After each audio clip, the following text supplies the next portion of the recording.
हैं addition of two vectors, दो सदिशों का योग, ज्यादा नहीं, दो सदिशों का योग।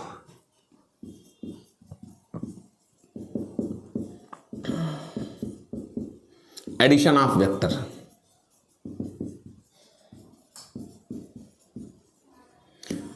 तो एडिशन ऑफ वेक्टर्स में क्या चीज कहते हैं? सबसे पहली बात तो ये है कि आप दो वेक्टर्स को तभी ऐड कर सकते हैं जब वो समान हो, वेग के साथ वेग को, वेलोसिटी होगा तो दूसरा वेक्टर भी वेलोसिटी हो, या फिर फोर्स के साथ फोर्स को। मतलब जिन दोनों वेक्टर्स को आपको जोड़ना है, जिन दोनों वेक्टर क्वांटिटीज को आपको ऐड करना है, वो दोनों वेक्टर क्वांटिटीज होमोजीनियस होनी चाहिए, सजातीय होनी चाहिए। वेग वेक्टर के साथ वेग वेक्टर को, फोर्स वेक्टर के साथ फोर्स वेक्टर को, पोजीशन वेक्टर के साथ सिर्फ पोजीशन वेक्टर को, डिस्प्लेसमेंट वेक्टर के साथ डिस्प्लेसमेंट वेक्टर को ही ऐड कर सकते हैं, सजातीय राशियों के तरीके। और आपको बता दें कि सिंपल अलजेब्रा से नहीं जोड़ सकते हैं, साधारण बीजगणित के नियम से नहीं, वेक्टर अलजेब्रा के रूल से ही आप जोड़ सकते हैं। मान लीजिए दो वेक्टर्स हमारे पास हैं, ए वेक्टर्स एंड बी वेक्टर्स। ये दोनों तभी जुड़ सकते हैं जब अगर ये वेलोसिटी हो तो ये भी वेलोसिटी हो, ये फोर्स हो तो ये भी फोर्स हो, तभी हमें इनका कोई रिजल्ट मिल सकता है, जिसको आप योग वेक्टर कह सकते हैं या परिणामी सदिश कह सकते हैं, रिजल्टेंट वेक्टर कह सकते हैं। ठीक है ना? समान प्रकृति के ये होंगे तभी जोड़े जा सकेंगे। समझ सके इस चीज को। और आपको बता देते हैं कि दो विधियां हैं वेक्टर्स को ऐड करने की। वेक्टर्स को ऐड करने की दो विधियां हैं। पहली विधि है ज्योमेट्रिकल मेथड, ज्यामितीय विधि। दूसरी है मैथमेटिकल मेथड, गणितीय विधि। दो विधियों से किसी दो सदिश को क्या कर सकते हैं? जोड़ सकते हैं। There is two methods to be add to the sum of two vectors, गणितीय विधि और ज्यामितीय विधि।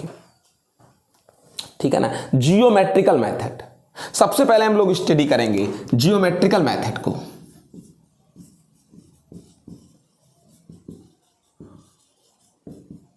मेथड सर क्या चीज है जियोमेट्रिकल मेथड? ज्यामितीय विधि क्या है आपको बताते हैं। जियोमेट्रिकल मेथड क्या है? जियोमेट्रिकल मेथड में भी दो नियम हैं। एक वेक्टरों की त्रिभुज विधि है और वेक्टरों की समांतर चतुर्भुज विधि है। वेक्टरों की त्रिभुज विधि method of triangle of vectors, method of triangle of vectors, वेक्टरों की त्रिभुज विधि,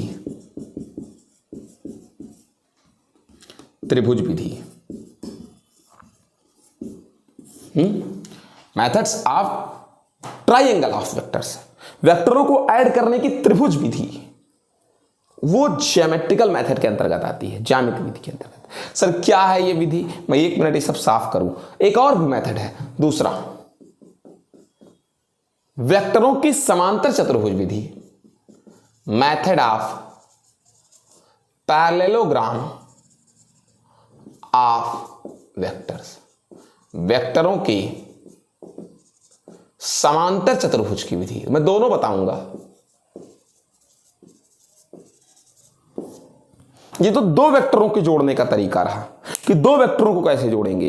एक विधि और बताऊंगा आपको, दो से अधिक वेक्टरों को जोड़ने के लिए, उसको बहुभुज विधि बोलते हैं। कौन सी विधि बोलते हैं बेटा? बहुभुज विधि बोलते हैं। ठीक है ना? पॉलीगॉन मेथड, एक एक करके देखते हैं।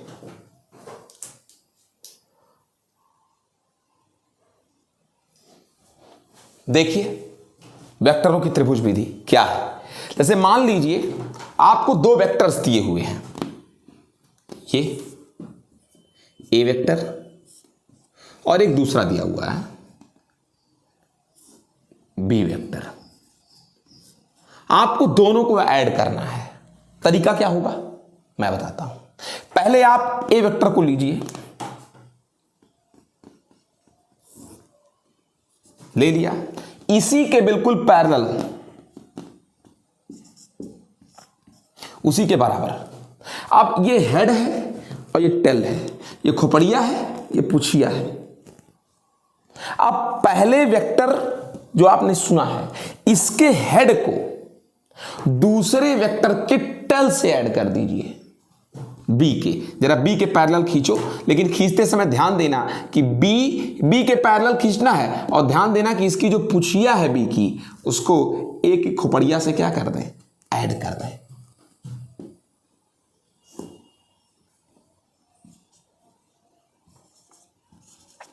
बी के टेल को ए के हेड से ऐड कर दिया, समझ के जोड़ दिया दोनों को। जितनी लंबाई इसकी रहे उतनी इसकी भी रहे, इसके पैरेलल ये भी रहे, बिल्कुल समान वेक्टर खींचना है, बी के समान वेक्टर ये। अब एक काम करो, ए के इनिशियल पॉइंट से बी के फाइनल पॉइंट को मिला दो। ये जो सदिश है असल में यही योग सदिश है, यही इन दोनों का परिणामी सदिश है, यही रिजल्टेंट वेक्टर है, ए वेक्टर प्लस बी वेक्टर। आप इसकी लंबाई को नाप लीजिए, वो इन दोनों के परिणामी के बराबर होगा, इन दोनों के योग के बराबर होगा। ए का शुरुआती और बी का फाइनल पॉइंट। ये तरीका है ऐड करने का। अब आपको बता देता हूं, जरूरी नहीं है कि आप पहले ए ही लें, आप पहले किसको ले सकते हैं, बी को भी ले सकते हैं। पहले बी को ले लीजिए, पहले बी को बिल्कुल बी के समानांतर खींच लीजिए, बी के समान वेक्टर, पहले बी को ले लीजिए, कोई दिक्कत नहीं है। फिर लेकिन बी के हेड से ए के टेल को जोड़ दीजिए, वही कहानी है। एक की खोपड़िया से दूसरे की पुछिया को, एक की खोपड़िया से दूसरे की पुछिया को जोड़ दीजिए।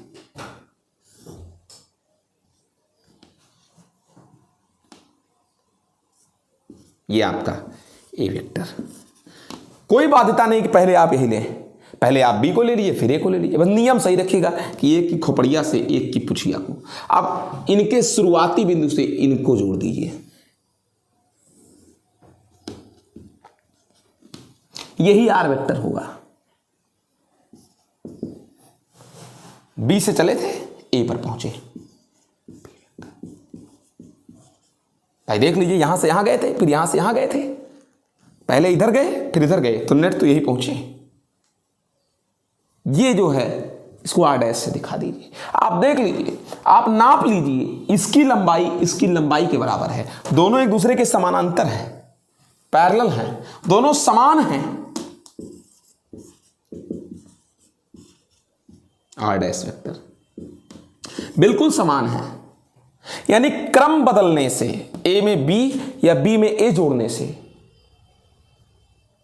क्रम बदलने से कोई फर्क नहीं पड़ा, सीक्वेंस बदलने से। यानी जो योग का सदिश नियम है, योग का सदिश नियम चाहे ए में बी और चाहे बी में ए, क्रम विनिमय नियम का पालन करता है, चाहे पहले में दूसरे को जोड़ो चाहे दूसरे में पहले को जोड़ो। यह है योग का कौन सा नियम, त्रिभुज नियम, सदिश योग का त्रिभुज नियम। और ये क्रम विनिमय नियम का पालन करता है, चाहे ए में बी जोड़ो चाहे बी में किसको जोड़ो, ए जोड़ो।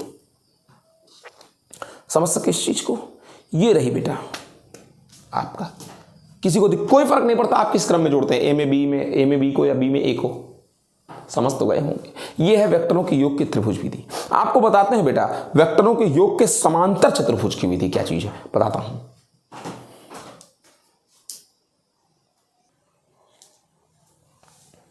क्या है वेक्टरों के योग की समांतर चतुर्भुज विधि, पैरेललोग्राम मेथड।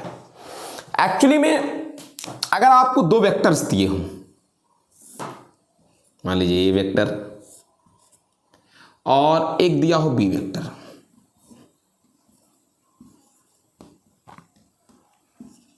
तो इनके योग की समांतर चतुर्भुज विधि क्या है, आप समझने की कोशिश करिएगा। विधि यह है कि इन दोनों का जो योग होगा, रिजल्टेंट योगफल, इन दोनों का, वो असल में ये जो आर होगा ये उस समांतर चतुर्भुज का विकर्ण होगा डायगोनल होगा जिसके दो संलग्न भुजाएं ए और कौन हो, बी हो, एडजेसेंट साइड्स ए और कौन हो, बी। अगर किसी समांतर चतुर्भुज की दो संलग्न भुजाएं एडजेसेंट साइड्स ये दोनों हो जाएं ए और कौन, बी वेक्टर्स, तो उस डायगोनल का उस पैरेललोग्राम का जो डायगोनल होगा वो इन दोनों का योग सदिश होगा, परिणामी सदिश होगा। समांतर चतुर्भुज का नियम यही कहता है कि अगर दो सदिश ऐसे हों कि किसी समांतर चतुर्भुज की, किसकी बेटा, समांतर चतुर्भुज की संलग्न भुजाएं हों, तो उस समांतर चतुर्भुज का जो विकर्ण होगा वो इन दोनों भुजाओं का योग होगा, परिणामी होगा। नहीं समझे, समझो। ये एक समांतर चतुर्भुज बना रहा हूं जिसकी एक भुजा ए वेक्टर है,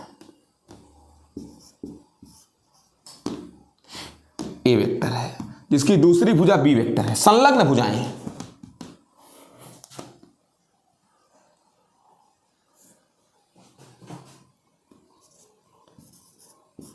दो भुजाएं हो गई, संलग्न भुजाएं ए और बी, हो गया ना, ए और बी दो हो गया ना, हुआ कि नहीं हुआ। अब जरा एक चीज ध्यान दो, मैंने क्या कहा है, ये दो भुजाएं संलग्न भुजाएं हो समांतर चतुर्भुज की, उस समांतर चतुर्भुज का जो विकर्ण होगा, कौन होगा, जो विकर्ण होगा, वो इन दोनों का परिणामी होगा ए और बी का। तो सर अभी विकर्ण तो कहीं दिख नहीं रहा है, तो पहले समांतर चतुर्भुज तो बने। कैसे बनेगा, समांतर चतुर्भुज में सम्मुख भुजाएं समांतर होती हैं, तो इसे जरा बी वेक्टर के समांतर एक और खींच लो।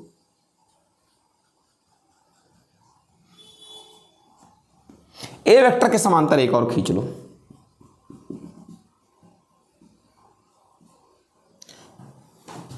और इसका विकर्ण खींचो। अगर ये बी वेक्टर था तो क्या ये बी वेक्टर नहीं है, अगर ये ए वेक्टर था तो क्या ये ए वेक्टर नहीं है, समांतर है, परिमाण में बराबर है, यही तो परिभाषा है समांतर चतुर्भुज की। तो आप अपनी आंखों से देखें ए बी, तो क्या ये रिजल्टेंट नहीं है,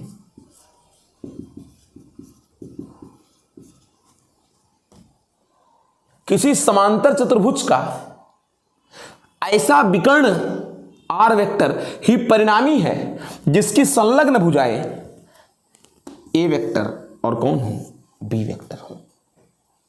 तो यानी परिणामी निकालने का एक और तरीका है कि अगर आपको दो सदिश दिए हों तो आप दोनों सदिशों को संलग्न भुजा एडजेसेंट साइड बना दीजिए पैरेललोग्राम का, समांतर चतुर्भुज का। देखो मैंने संलग्न भुजाएं बना दी हैं, और जो उसका विकर्ण आएगा असल में वही परिणामी रहेगा।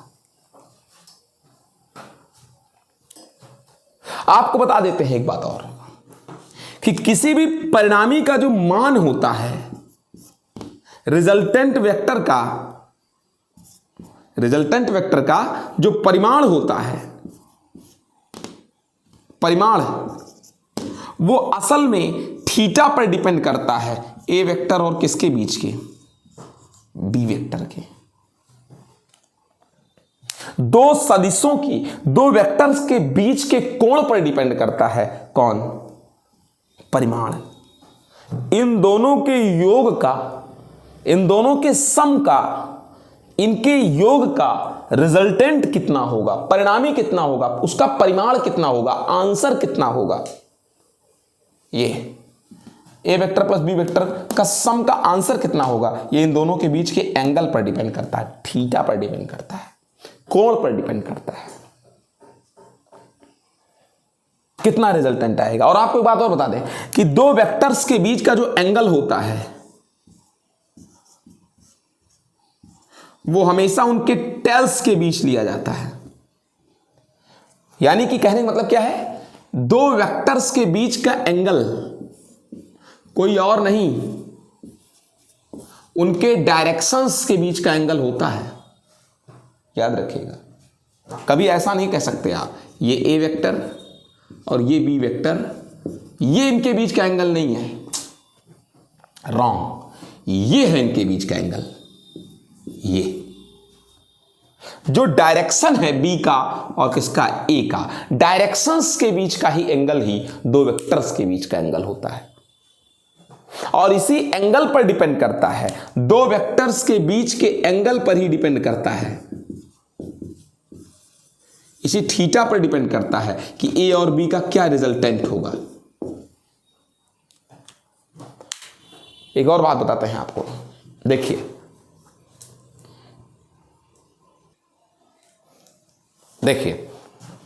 कुछ बातें हैं। जैसे मान लीजिए दो वेक्टर्स हैं, ए वेक्टर, बता दे रहा हूं, प्रूफ भी हो जाएगा, कोई बड़ी बात थोड़ी ना है। दूसरा है बी वेक्टर,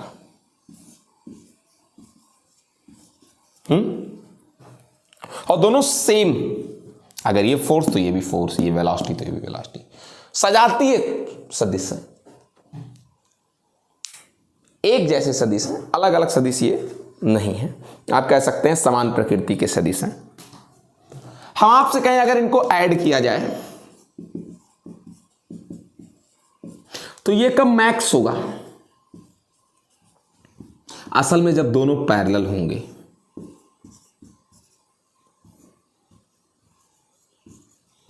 जब दोनों के बीच का एंगल 0 डिग्री हो तो आर मैक्स होगा, और जब दोनों के बीच का एंगल 180 डिग्री हो तो आर मिनिमम होगा। 180 डिग्री का मतलब R vector is equal to A vector minus B vector. आप ऐसे भी कह सकते हैं, अपोजिट है ना, एक इधर, डायरेक्शन के कारण माइनस लगाना पड़ा। बी नीचे है तो अगर ऊपर को प्लस दिया तो नीचे को माइनस लेना पड़ेगा, तब जो एडिशन निकालोगे तो रिजल्ट तो फाइनली वही आना है ना जो लिखा है, ए वेक्टर माइनस बी वेक्टर। इस समय आर नहीं होगा, आर क्या होगा, मिनिमम होगा। बाकी सारी वैल्यूज जब एक दिशा में थे तो 0 डिग्री, आप अपोजिट हो गए तो कितना, 180। बाकी सारी वैल्यूज आर की बीच में होगी, ए प्लस बी के और किसके बीच के, बाकी सारी वैल्यूज इन दोनों के कहां होगी, बीच होगी आर की, इनके कहां, बीच, इनके और इनके बीच होगी सारी वैल्यूज आर की, ए प्लस बी ए माइनस बी के बीच। ये तो बहुत इजी, ये वाला तो बहुत इजी है, ए वेक्टर प्लस बी वेक्टर, यही आंसर ही होगा। और इसका भी बहुत इजी है, आंसर यही होगा।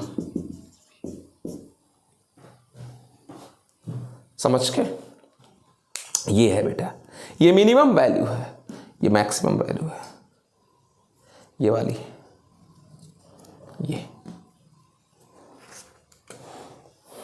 लेकिन अगर वेक्टर्स एक से दो से ज्यादा हो जाएं, 3 हो जाएं, 4 हो जाएं, 5 हो जाएं, तब सदिशों को कैसे जोड़ेंगे? तब सदिशों को जोड़ने की बहुभुज विधि है, पॉलीगॉन मेथड है, वो भी देखिए।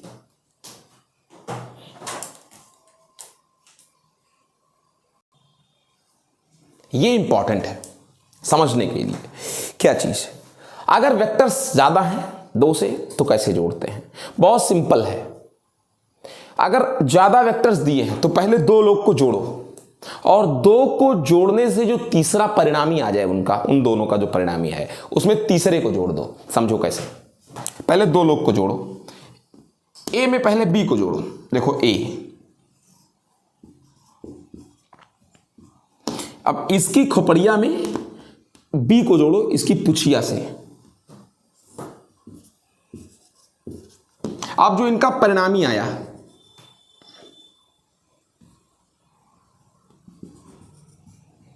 इसको डी नाम दे दिया, डी ने ई नाम दे दिया।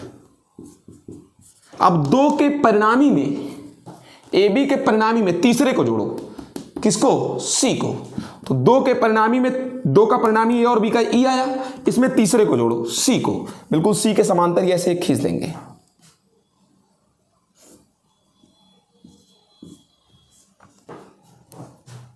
ठीक, अब इन दोनों का परिणामी निकालो।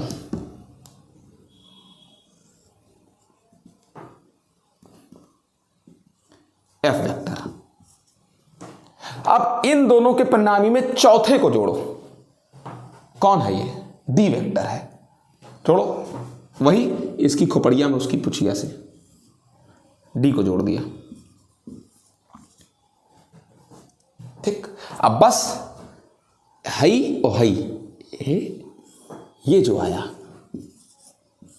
यही परिणामी वेक्टर है यही परिणामी वेक्टर। सिंपली आया है सब। कैसे? सबसे पहले तरीका क्या है, जब ज्यादा वेक्टर्स हो तो पहले एक में दूसरे को जोड़कर इन दोनों का परिणामी, फिर इन दोनों का जो परिणामी कौन मिला ई, उसमें तीसरे को, फिर इन दोनों के परिणामी जो ई मिले और उसमें जब सी को जोड़े तो इन दोनों का जो परिणामी आया एफ, उसमें चौथे को, फिर अब इसका और इसका जो परिणामी आया वही नेट सबका परिणामी है। अगर और लोग होते मान लो तो जो एफ और डी का परिणामी आया था इसमें अगले वाले को जोड़ते, इस तरीके से। ये है बेटा तरीका जोड़ने का। ठीक है, अब हम आपको बता दें, हमको मिल गया यही हमारा परिणामी है, R vector, A vector, B vector, C vector, D vector. और ये जरूरी नहीं है कि तुम ई और एफ खींचो ही, ये बिल्कुल जरूरी नहीं है, ना खींचो, डायरेक्ट एक दूसरे के सिर से जोड़ते चले जाओ। ये पहले क्या करो, डायरेक्ट ऐसे भी कर सकते हो, पहले ए ई एफ ना खींचो, फिर ए में किसको जोड़ो, बी को जोड़ो। तरीका जो है इसके सर से इसकी पूंछ को बी, फिर बी के इससे सी को जोड़ दो, सी, फिर सी के सर से जो तरीका है जोड़ने का, डी की पूंछ को, मतलब डी के इसको जोड़ दो, जो तरीका है सी के सर से डी की पूंछ को जोड़ दो।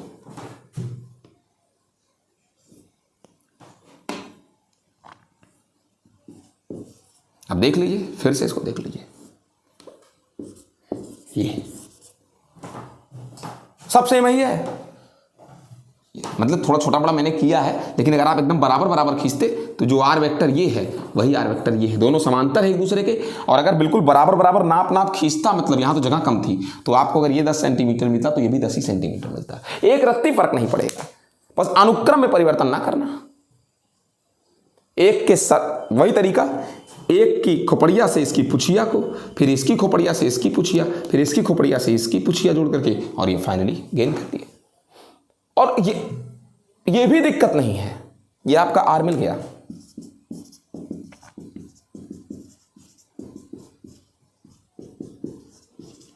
और जरूरी नहीं कि आप ए के बाद किसको ही खींचे, बी को खींचे, आप क्रम बदल भी सकते हैं, तब भी कोई फर्क नहीं पड़ेगा।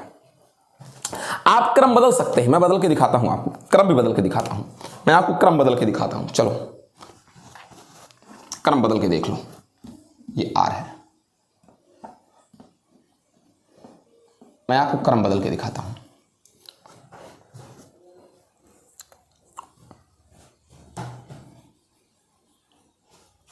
ए, चलो मैं क्रम बदल के दिखाता हूं।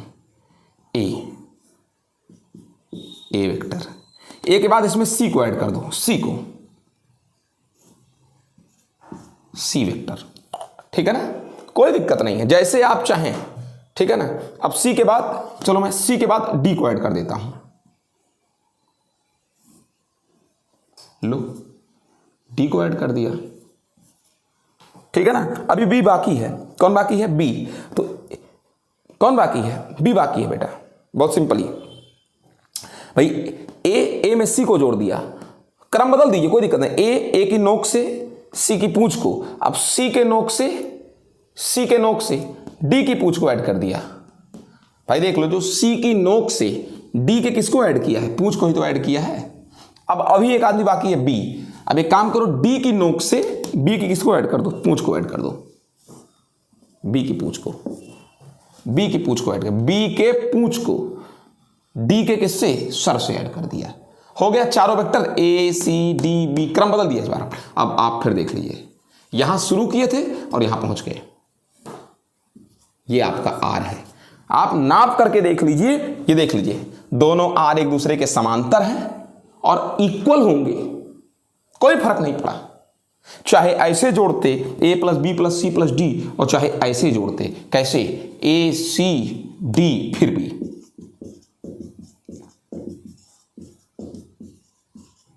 यहां आपने ए बी सी में डी को जोड़ा है और यहां ए सी डी में किसको जोड़ा है, बी को। क्रम बदल गया, साहचर्य को पालन कर रहा है, साहचर्य नियम का पालन कर रहा है, एसोसिएटिव लॉ को फॉलो कर रहा है। आंसर पर कोई फर्क नहीं पड़ा, चाहे जैसे जोड़िए, चाहे जिस क्रम में जोड़िए।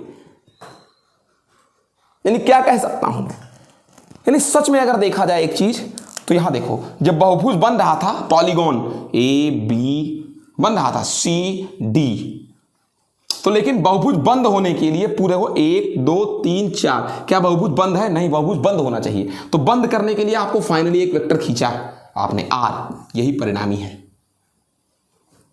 ए बी सी डी बंद नहीं था, जो आपने खींचा उसके बाद बंद हो गया, और वही परिणामी है। देखिए, समझ गए ना, ए सी डी बी, बहुभुज को बंद करने के लिए आपने एक खींचा आर। यानी क्या कहते हैं, परिणामी असल में कौन सा वेक्टर होगा, किस वेक्टर को परिणामी माने, ये आर वेक्टर कैसा है, इसकी प्रॉपर्टी क्या है, दिए हुए तमाम सारे वेक्टरों से, दिए हुए तमाम सारे किनसे बेटा, वेक्टर्स से जो बहुभुज बनता है, जो कौन बनता है, बहुभुज बनता है, उस बहुभुज को पूरा करने के लिए जो एक नया वेक्टर खींचते हैं, उस बहुभुज को क्या करने के लिए, पूरा करने के लिए, बंद करने के लिए जो एक नया वेक्टर खींचते हैं, उसी को परिणामी वेक्टर कहते हैं, परिणामी सदिश कहते हैं।